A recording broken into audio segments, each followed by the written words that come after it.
আসসালামু আলাইকুম বন্ধুরা, কেমন আছেন সবাই? আশা করি সবাই ভালো আছেন।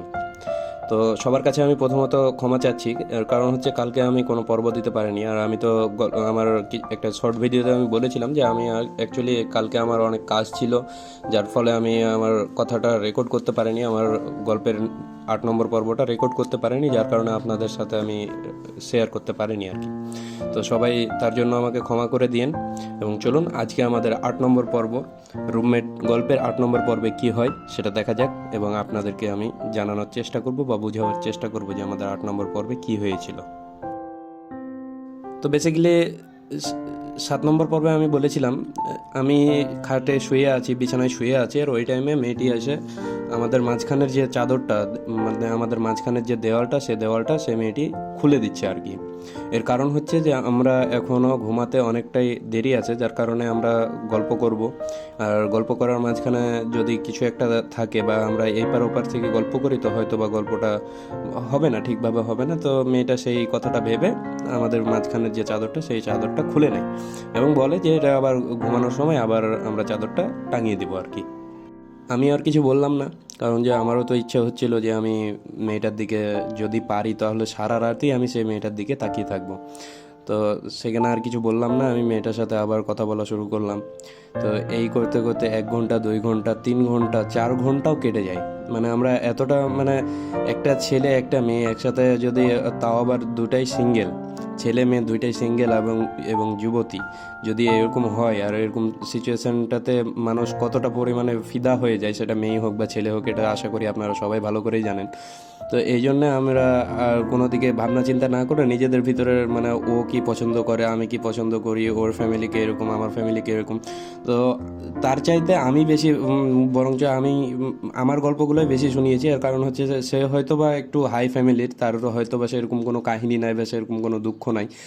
আমার যতগুলো কাহিনী ছিল, দুঃখ ছিল, এবং কি আমার এক্স গার্লফ্রেন্ড, যেটা আমি প্রায় গল্পতে, প্রায় প্রায় পর্বতে আমি আমার এক্স গার্লফ্রেন্ডের কথা বলেছি। তো আমার যেই 6 মাস আগে যে এক্স গার্লফ্রেন্ড ছিল, আমি তার কথাও তাকে শেয়ার করি। আর সেই জায়গাতে আমি তাকে প্রশ্ন করি যে তুমি তো না, সরি, আপনি, তখন অবধি আপনিই চলছিল। তো আমি তাকে জিজ্ঞাসা করি যে আপনি যেই কথাটা আমাকে বললেন, সেই কথাটা অ্যাকচুয়ালি আমি আর আমার ওই এক্স গার্লফ্রেন্ড ছাড়া আর কেউ জানতে পারবে না বা আর কারো জানার কথা না। তখন হুট করে মেয়েটি আমাকে বলে উঠলো যে আচ্ছা, একটা কথা জিজ্ঞাসা করবো, যদি রাগ না করেন। আমি বললাম যে রাগ করার আবার কি আছে।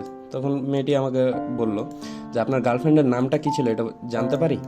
তো আমি আপনাদেরকে আগেই বলেছিলাম যে আমার নায়িকার নাম আমি রিভিল করব না, নায়িকা তো নয় আর কি, এক্স গার্লফ্রেন্ড ছিল, আমার এক্স গার্লফ্রেন্ড ছিল। তো আমি ভাবলাম, অনেকক্ষণ ধরে ভাবলাম যে যদি তাকে বলতে চাই, সেহেতু গল্পের মধ্যে বলা হবে। তো আমি আজকে ভাবলাম যে 8 নম্বর পর্ব, আর আপনারা আমাকে অনেকটাই সাপোর্ট করেছেন, যার কারণে আমি আজকে আমার এক্স গার্লফ্রেন্ডের নামটা বলে দিচ্ছি। তো আমার এক্স গার্লফ্রেন্ডের নামটা ছিল হাবিবা। আর এখন অবধি আপনারা হয়তো বলবেন যে আপনার এক্স গার্লফ্রেন্ড নাম তো রিভিল করার কথা ছিল না, রিভিল করার কথা ছিল এই মেয়েটার নাম। তো আমি বলছি যে এই মেয়েটার নামও আপনারা জানতে পারবেন কিছু দূর আগে। তো যাই হোক, আমি মেয়েটাকে নাম বললাম, আমার গার্লফ্রেন্ডের নাম বললাম যে আমার গার্লফ্রেন্ডের নাম হচ্ছে হাবিবা। আর তার বাড়ি ছিল, বাসা বাসা মানে ওর দেশের বাড়ি হচ্ছে রাজশাহী। এবং আমি তার সাথে কোনোদিনও কন্ট্যাক্ট করিনি, মানে সরাসরি কন্ট্যাক্ট হয়নি আর কি, মিট করিনি, জাস্ট ওই ফোন আলাপ এবং মেসেঞ্জার চ্যাটিং এবং ফেসবুকে যা দেখাশোনা, এইটুকুই। এবং আমি তার কোনোদিন রিয়েল ফেস দেখিনি। সে আমাকে বহু মেয়ের ছবি দেখিয়েছে, কিন্তু সে নিজের পিক আমাকে কোনোদিনই দেয়নি। এবং সে বলতো যে আমরা সেই দিনই দেখা করব যেদিন আমি আর আপনি বাসর ঘরে একসাথে থাকবো আর কি। মানে ও অনেকটা দূর অবধি ভেবে নিয়েছিল। তো আমি মানে মাঝখানে কিছু একটা ঝামেলা হওয়ার কারণে আমি তাকে জিজ্ঞাসা করেছিলাম যে তুমি কি আমাকে তোমার চেহারা দেখাতে পারবা নাকি না। তো সেই মেয়েটি মানে একটু জেদি টাইপের ছিল, তার কারণে সে আর কি আমাকে নিজের চেহারা দেখাতে না করে, এবং আমি তার সাথে ব্রেকআপ করে নিই। আর শুধু চেহারা দেখার কারণে না, আরও কিছু কথাবার্তা হয়েছিল, যার কারণে আমি তার কাছ থেকে ব্রেকআপ করে নিই। তারপর থেকে আমাদের আর কোনো সম্পর্ক নাই। আর কারণ হচ্ছে যে আমি সেই মেয়েটাকে সব কিছু থেকে ব্লক করে দিয়েছিলাম। আর যেহেতু সে মেয়ে শুধু আমার চেহারা চেনে, আমার নাম জানে, আর আমার ঠিকানাও জানে না, আমার আর কোনো কন্ট্যাক্ট নাম্বার, কোনো কন্ট্যাক্ট ইমেল, কোনো কন্ট্যাক্ট ফেসবুক, মানে কিচ্ছু নাই তার কাছে আমার, বা আমার কাছেও তার কিছু নাই। তো যেই দুইটা পথ ছিল, মানে একটা ফোন নাম্বার আর একটা হচ্ছে এই আমার রিয়েল ফেসবুক আইডি।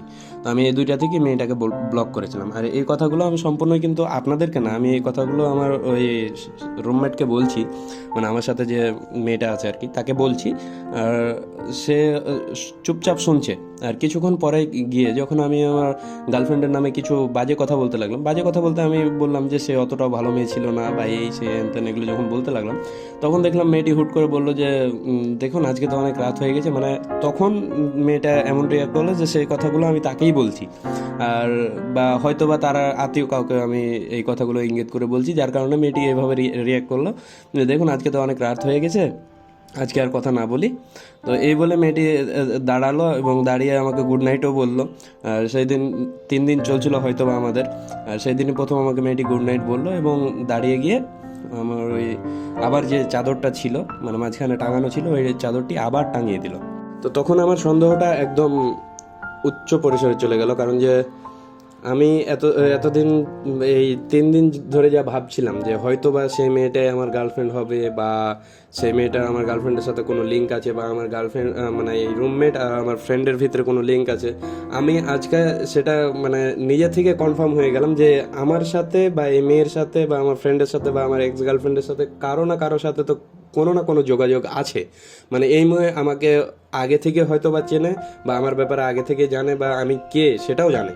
তো আমি এইগুলো ভাবতে ভাবতে আবার সেই রাত্রে ঘুম দিলাম। তো আমি একটা অভ্যাস ট্রাই করছিলাম আর কি, যে যতই দেরিতে ঘুমাই না কেন আমি যাতে সকাল সকাল উঠতে পারি, যেহেতু এটা ঢাকা বাইরে আছি আর আমি কারো কাছে চাকরি করব, সেহেতু আমাকে চাকরির জন্য সারাদিন যাই করি না কেন আমাকে সকালে মানে টাইমের ভিতরে যাওয়াটা আমার জন্য জরুরি। তো আমি সেদিন রাত্রে ঘুমিয়ে গেলাম এবং সকালে আবার দেখি সেই মেয়েটা আমাকে ডাকছে, কিন্তু এইবার সে আমার সামনের দিকে এসে ডাকছে। মানে এর আগে 2 দিন আমাকে ওই পার থেকে ডেকেছিল, ওর ওর জায়গা থেকে ও আমাকে ডেকেছিল, এবং আজকে সে আমার সামনে এসে আমাকে ডাক দিচ্ছে।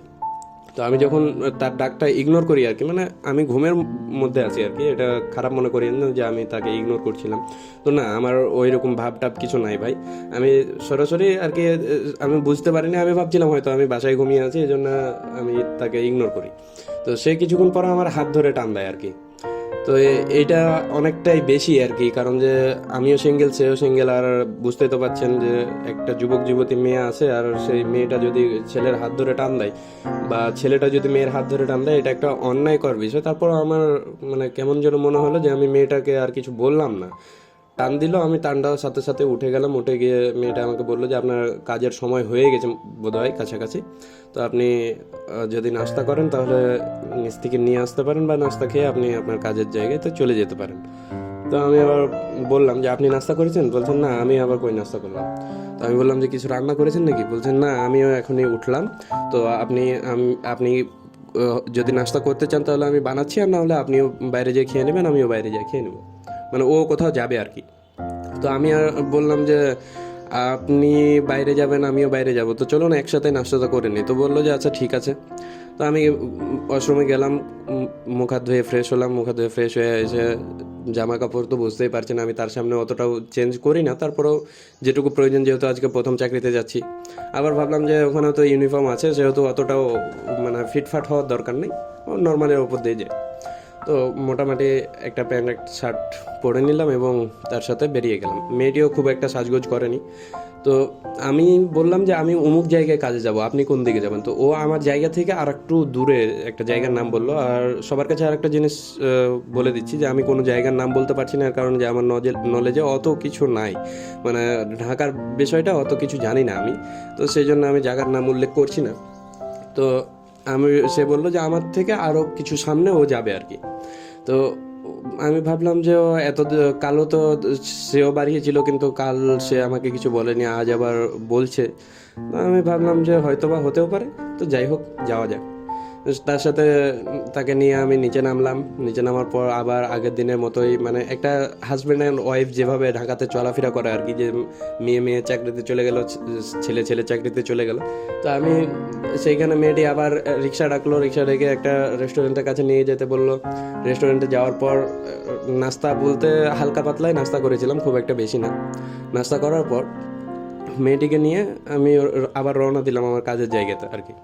তো মেয়েটি আমার ওই মানে একদম আমার যে কাজের বাড়িটা, ওই বাড়িটার সামনে এসে তার মুখটা কিন্তু ঢেকে নিল, মানে ওড়না দিয়ে তার মুখটা ঢেকে নিল। আমি বললাম যে কি কোনো সমস্যা নাকি আপনার? তো বলছে না না কোনো সমস্যা নেই, এই তো রাস্তায় অনেক ধুলাবালি। তো এই বলে মেয়েটি কাটিয়ে দিল আর কি। তো আমি গিয়ে আমার কাজের যেটা বাসা, ওই বাসার সামনে নামলাম। মেয়েটি বললো যে থাক, আপনাকে ভাড়া দিতে হবে না, আমি দিয়ে দিচ্ছি। এই বলে মেয়েটি কিন্তু রিক্সাওয়ালাকে ইশারা করলো, চলেন সামনে চলেন। মেয়েটি চলে গেল। আমি তখন আমার কাজের জায়গাতে প্রবেশ করলাম।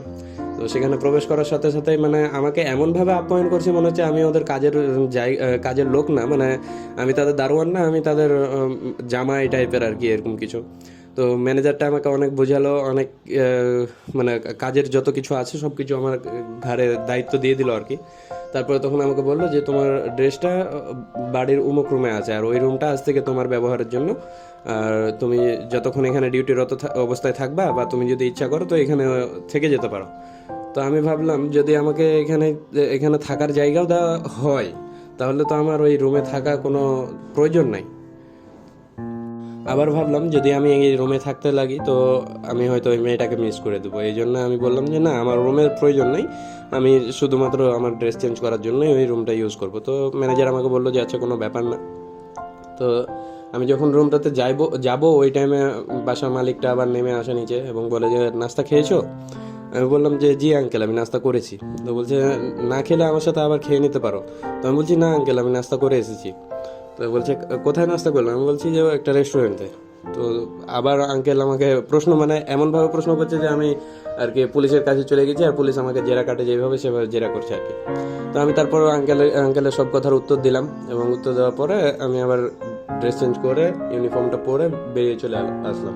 তো ইউনিফর্মটা পরে যখন বেরিয়ে আসছিলাম, আপনারা বিশ্বাস করবেন না যে ইউনিফর্মটা এত সুন্দরভাবে বানিয়েছে, আর এত মানে কাপড়টা অনেকটাই দামি মনে হচ্ছিল। তো আমি ভাবলাম যে এরা কি আমাকে মানে নিজের জামাই করার ধান্দা করছে নাকি, মানে মনে মনে এটা ভাবলাম আর কি। এটা তো সম্ভব না, তারপর আমি এটা ভাবলাম। তো যাই হোক, আমি কিছু আর ওখানে আর ভাবাভাবি করলাম না। আমি চলে এলাম, আমার ডিউটি জয়েন করতে হবে, যেহেতু আজকে প্রথম দিন। আর বাসার মালিক বা যারা আমার সিনিয়র আছে তাদেরকে খুশি রাখতে হবে, যাতে আমার কাজটা মিস না হয় আর কি। তো আমি গেলাম, আমার ডিউটি শুরু হলো। ডিউটি শুরু হওয়ার পরে ঠিক যখন 12:30 না, সরি, নাস্তার কথাটা ভুলেই গেছি। ঠিক যখন 10:30 বা 11টা বাজে, তখন ম্যানেজার আবার আসলো, আবার এসে আমার পকেটে 100 টাকা, আমার হাতে 100 টাকা দিয়ে দিল এবং বললো যে যান নাস্তা করে আসুন। আমি বললাম যে 100 টাকা? বলছে এটা কোনো ম্যাটার না, আর এখানে থাকতে গেলে আপনি অনেক কিছুই পাবেন, এটা নিয়ে টেনশন করিয়েন না, আমিও পাই, আমিও এখানে তো কর্মচারী, আপনি হয়তো বা দারোয়ান লেগেছেন, আর আমি ম্যানেজার, এইটুকুই তফাৎ। তো ম্যানেজারকেও এত ভালো দেখে আমারও খুব একটা ভালো লাগলো যে না, এখানে যদি বেতন যদি 2000ও দিত তাও এখানে থাকা যেত, কারণ যে এখানে সবাই অনেক ভালো মানুষ আর কি। আমি চলে গেলাম, হালকা পাতলা নাস্তা খেলাম, এবং আমার মনে হয় যে 70 বা 80 টাকা আবার নিয়ে এসে আমি ম্যানেজারকে ব্যাগ দিচ্ছিলাম।